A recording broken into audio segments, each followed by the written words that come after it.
Okay, so if you love the movie Revenge, then you are kinda gonna like the movie Ravage.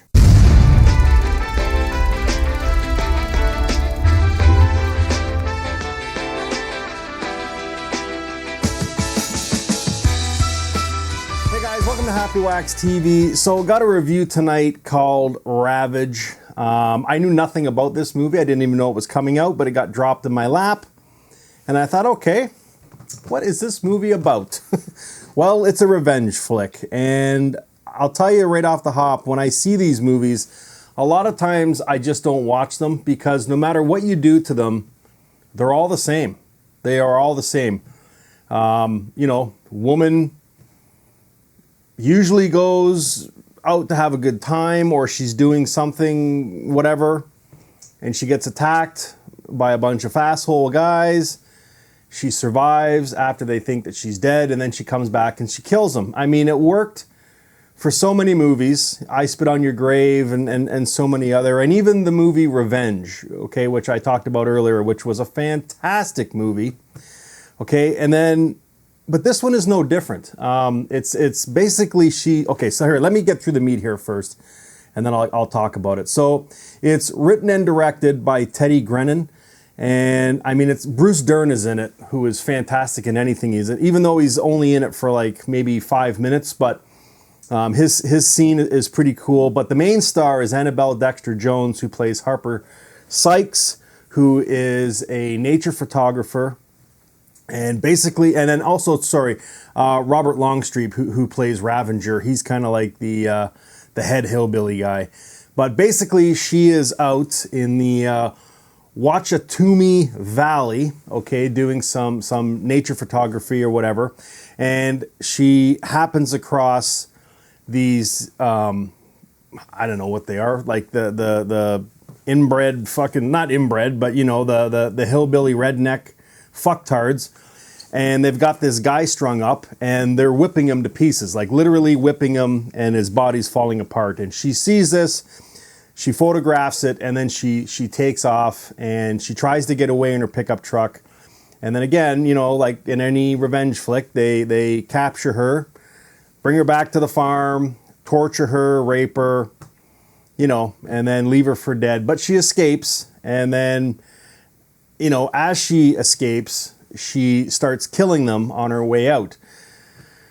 Now, what I liked about this movie was the acting. I've never heard of Annabelle Dexter-Jones before, but she is fantastic in this movie, okay? But the difference between this movie and Revenge, the movie Revenge, okay, and I'm using it as an example, maybe even Spit on Your Grave, okay, is this movie has some cool scenes in it, especially the ending, what happens, but I don't want to give spoilers for it.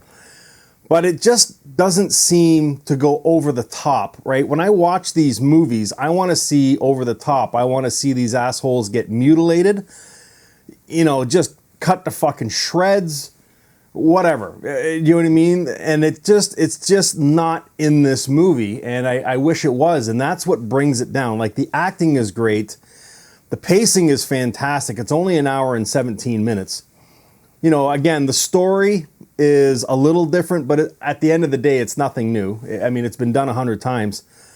But it's just, you know, this movie is, and I said this with Uncle Pecker, it's this close to being in that, you know, could be a cult classic kind of a movie, but it just falls short a little bit, just because they just didn't go over the top enough. You know what I mean? And I found it really hard to buy into these rednecks too. You know what I mean? Like again, the acting is good, but I had a hard time buying in that Robert Longstreet was this, you know, balls to the wall redneck. I don't know. I don't know. I just didn't buy into it. You know what I mean? And it kind of detracted from me. Maybe because we're so used to seeing, like, you know, like The Hills Have Eyes and all the Wrong Turn movies, where whenever someone says like hillbillies or rednecks, we're immediately thrown into these visions of these inbred fucking mutated monster people that live in a family. that's I guess maybe that's what I was expecting, and it wasn't that. And I wasn't disappointed, but I just, I don't know. I just didn't care. And again, too, and this is going to sound maybe a little bit sick, but when they had Harper Sykes, right, when they captured her and were like raping her and whatever they did to her, and again, I wanted to, I didn't want to see it because I wanted to see it, but I needed a little bit more intensity in the movie to buy into it, and it wasn't there. They just kind of tie her up on a table, and then that's pretty much the end of it. Then they jump to the scene where she's hanging upside down or whatever, and that's it.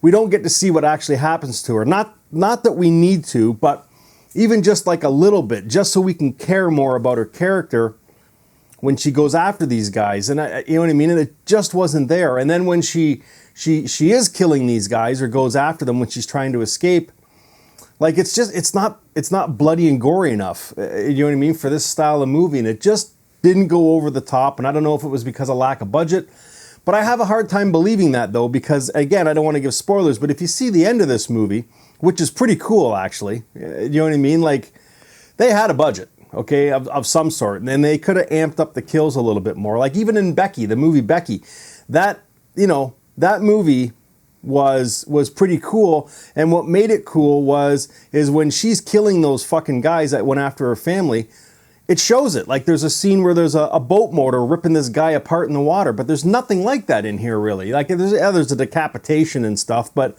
even that's kind of like low scale. So I don't know, it just needed that little bit more for me to really get into this movie. Now I am recommending this movie because it is well done, okay? I just wish that there was a little bit more emphasis put on her attack, and then a lot more emphasis putting on her attacks on these guys. You know what I mean? At the end, it could have been a lot more bloody and a lot more gory, and they just didn't do it. So, but the ending was cool. I'm not going to say anything about it, but again, an hour and 17 minutes. Pacing is definitely not the issue, and acting for this movie is great. So anyways, I am recommending this flick. To give it a rating, I would probably give it a really strong 6.5. I don't know what it's got on IMDb. I don't even know why I'm bringing it up, but it's got 4.8. So it's kind of right in that mark. I wouldn't give it that low. Like I'm going to give it a 6.5. I did like this movie, but if you watch movies like Ravage, where the end of Ravage is just a bloody fucking splatterfest, like we needed something like that in this movie. They tried, but they just didn't reach that level, and it kind of held this movie back a bit, so which was a shame because, I mean, Annabelle Dexter-Jones gave a great performance. So anyways, it's called Ravage. It's out now. If you've seen it, let me know what you think. Let me know if you agree with what I just said.